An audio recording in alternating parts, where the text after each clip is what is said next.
All right, so we're getting right into the juicy stuff right from the get-go. I want to cover what is money. This is such a kind of almost too foundational question that not enough of us ask, and very very few of us truly understand at a very deep level. But this is crucial context to put everything into perspective for what we'll cover later in this course and in your kind of future journey with Bitcoin or beyond.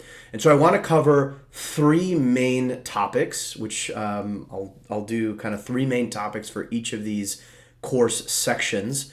And so within this one, I want to cover number one, the history and kind of properties of money. We'll then secondly talk about money as an equivalent of time. Super important. And then third, we'll talk about the problems with the current money system, and indeed with various forms of money for all of human history. So those are the three main pieces.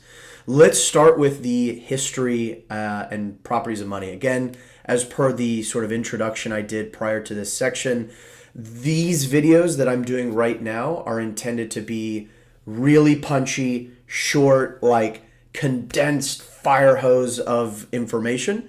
And then I'm going to provide a lot more kind of in-depth materials for you to reference as you would like.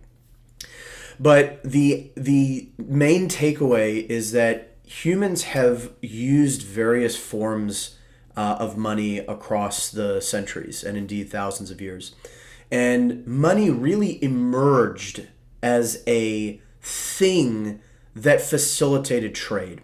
So let's go all the way back to when we were kind of a bartering civilization. You know, I raised perhaps cattle, and maybe I would trade some of that cattle for, to a friend or someone in my little village who cut trees and made lumber and, furniture and housing, right? And so that's all fine and good, but ultimately our society gets complex enough to where, well, what if what I'm looking for, there isn't this kind of clear path. Like I'm trying to get milk, but, I have to trade my cattle for lumber, who trades it for fish, who trades it for, like eventually you run into this, what's called a challenge with coincidence of wants. And so money then emerges naturally as the most tradable thing. The thing that I can trade for lumber or for fish or for milk or for et cetera, right? And so it's really this need for more complex trade on a bigger scale where money naturally emerges. Money is not a sort of decree from the government that says, here is money, thou shalt use this as money. That is a rather more modern kind of interpretation that we've all been taught to believe. In fact, the word fiat literally means decree, right? So our fiat currencies that operate today operate because ultimately at the end of the day a government is going to put a gun to your head if you don't use it. So we've used various forms of money. Money emerged out of this need for more complex trade. And if you look at all the different forms of money, whether it's seashells, whether it's salt, spices, precious metals such as gold, and you kind of study the properties that made humans choose that particular form of money, right? Because it could be anything. You kind of distill down a few key properties of money. One is scarcity. And this is super important, and we'll come back to this. But scarcity is critical because if I can just artificially manipulate and create new monetary units out of thin air, if I had just a seashell factory and I could churn out seashells in mass, and seashells were the money we were using, well, that's ridiculous on its face, right? All the holders of seashells would be looking at this and saying, well, what the heck, guys? I'm holding my hard-earned seashells that I traded my time to get, and yet you're able to go out and just factory produce them. That's not fair. So scarcity, and perhaps more accurately said, difficulty of creating incremental units of the money is a really important trait and feature. It ensures that the money holds value over time, right? That's kind of one key property. The other key property is divisibility. So it has to be sufficiently dividable such that it can facilitate large scale, large ticket trades, small ticket trades, etc. It needs to be, recognizable. It needs to be fungible. So like a piece of gold is the same as a piece of gold. And it needs to be portable, right? I need to be able to, transport it across space in order for me to be able to transfer value over space. And so money, distilling all of that, is really just the ability to transfer value amongst ourselves as humans across space and time, right? And so if we follow the thread of history of money, we kind of ultimately got to gold as the king. And why was gold the king? Well, pretty obvious, right? Gold is quite scarce. The alchemists never figured out how to produce gold, how to conjure gold out of other ingredients, and so it is a scarce kind of finite resource where we have to expend real effort, real energy in order to mine it from the Earth's crust and eventually asteroids and whatever else. But gold reigned supreme for quite a long time, given that superior scarcity property. And it was also, reasonably divisible. It was recognizable. It wasn't incredibly easy to verify, right? You had kind of you see those cartoons where they bite on the coin, right? That was used to kind of test the, whether it was actually real gold or not. But where gold ultimately failed was its lack of portability, right? Gold is heavy. Particularly for large transactions, it's very cumbersome to kind of transport value across space. So gold was very good at transferring value across time. It held its value well, but it wasn't very good at transferring value across space. And as we kind of rolled into the 19th and 20th centuries, as global trade really picked up, gold suddenly became a bit of a liability and, was stifling global trade. So what happened? You had this kind of natural tendency for gold to be centralized in bank vaults. Essentially banks issuing certificates that were redeemable in gold, right? You can kind of see where this goes. By having gold be centralized in this fashion, it makes it really easy prey for governments, who are trying to get their hands on a harder money, who are trying to print more of these certificates than are actually backed by gold reserves. And so you had things like Executive Order 6102 in 1933, where U.S. President Wilson at the time, just banned citizens in the United States from owning gold. That was later reinstated many decades later, but the enforcement of that ban was very easy and straightforward given the kind of physicality of gold. And so that kind of led us to sprinkle in world wars as part of this. Governments have to create a bunch of money to fund these wars. And so, this kind of, running of the printing press is really to allow governments to spend beyond their means.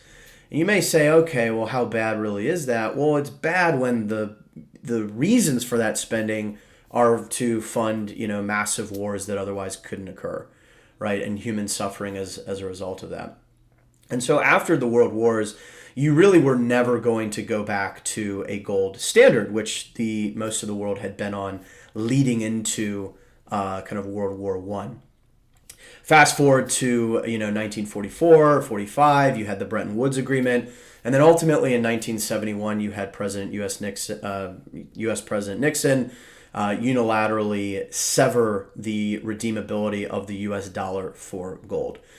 Now, I know I skipped through that really, really fast. I'm going to link a more in-depth video for you to take a look. But that's kind of the essence of where we were, the properties of money, why gold ultimately failed, and where we are today is, quite frankly, unheard of in all of human history. We've never had a fully fiat system where you have all these floating fiat currencies, that kind of reference each other in exchange rates. We've never had this. And so if you look at history, whether it's the Roman Empire, Bourbon Empire, all these kind of great civilizations that ultimately fall when they start to debase their currency. We are very much in that realm today. So that's piece one, the history and properties of money. I want to talk secondly about money as being equivalent to time. And so this is a crucial concept to get. They say time is money, and in fact, that is so true. So think about it. Whether you are working for an employer, whether you're a business owner, whether you're an investor, no matter how you kind of generate income for yourself, you're ultimately spending time. You spend your 8 hours earning a wage. You spend, time researching investments. You spend time as a business owner running the business. Time is the most scarce asset that any of us have, right? We don't get another chance at this as far as we know. This is it. This is all we get. And so trading your time for money is like sacred, right?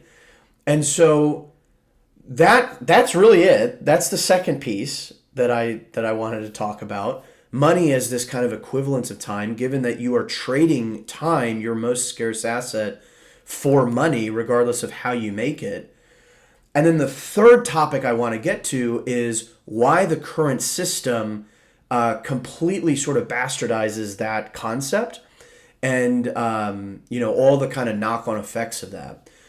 So if we say that time is money and I spend, 8 precious hours of my life earning some wage, and then later on, some group of individuals with whom I have no influence, interaction, or anything just arbitrarily decides to print new currency units that dilute the value of what I just earned with my 8 hours of time, I mean, that's horrible. And so inflation and central banking is really the largest scale instance of theft that's ever happened in human civilization. It is the theft of your time. So, it'd be one thing if inflation happened and, cost of living goes up, but your wage goes up by the same amount. Guess what? That's not happening for nearly anyone because of technology as this kind of inexorable deflationary force. And so what's happening is people are having their cost of living go up, whether it's healthcare, whether it's education, whether it's, housing, etc. And, their income is lagging behind. And so on a real basis, they're getting worse off and left behind. This is nefarious. And by the way, this has happened in different forms all across history. One of the most egregious, visceral examples goes back to West Africa in the kind of 1500s. When Europeans first started coming down the coast, they saw that certain kind of clans in West Africa were using these agra-beads, which were these glass beads that were quite hard to find, and so therefore served, at least at the time, as kind of a reasonable form of money. The Europeans realized that they could mass manufacture these beads, and so they go back to Europe, produce boatloads of the stuff, come back down the coast, and the Africans have never seen anything like this. They're selling their land, they're selling resources for these, agra-beads that the Europeans have simply gone and created out of thin air, if you will. Obviously, that's a really, really aggressive example, but it illustrates the same concept that's happening today. And it's really what's called the Cantillon effect, when some group of individuals can unilaterally manipulate the supply of money that's being used within an economy. Those individuals that are closest to the money printer systematically transfer wealth from those who are furthest away. And so that's why over the last decade plus, we've seen individuals that own financial assets continue to kind of keep up with the pace of inflation. And that's why we've seen individuals on a fixed wage who don't have assets, who don't have stocks or real estate, continue to stay further and further behind. That leads to societal unrest and everything that we've seen over the last couple years. So that's a whirlwind. Again, this probably went even longer than I wanted to go on some of these videos. But again, just to recap, we went through the history and properties of money and saw that money is really this emergent good, this most tradable good that meets these certain properties in order for it to transfer value effectively across space and time. We looked at how money really is equivalent to time. It's kind of like a vessel for storing your time, and it's a claim against the future. I spent 8 hours earning this wage, and I expect that that wage gets me a commensurate amount of value when I spend it in the future. And yet, if someone, in some central bank, bureaucrat is able to just inflate the number of currency units, that automatically dilutes what I have just earned. And so this is rampant time theft. The knock-on effects of this very poisonous fiat system that we now have are massive. Think of the incentives. You're incentivized to borrow instead of save and invest. Interest rates are artificially low. Why would I save any money? Why would I invest it when I can just borrow more money and this fuels conspicuous consumption? Go buy a big screen TV that you probably don't need, or a third car that you probably don't need, or right? And so all these kind of other issues come with the incentives that are created by a money system that's being debased constantly. So that's what is money in a nutshell. I'm going to provide some notes below, as well as some more in-depth videos and articles. But let's put that there for now. And let's now turn to what is Bitcoin and why does it address some of these fundamental issues we just discussed.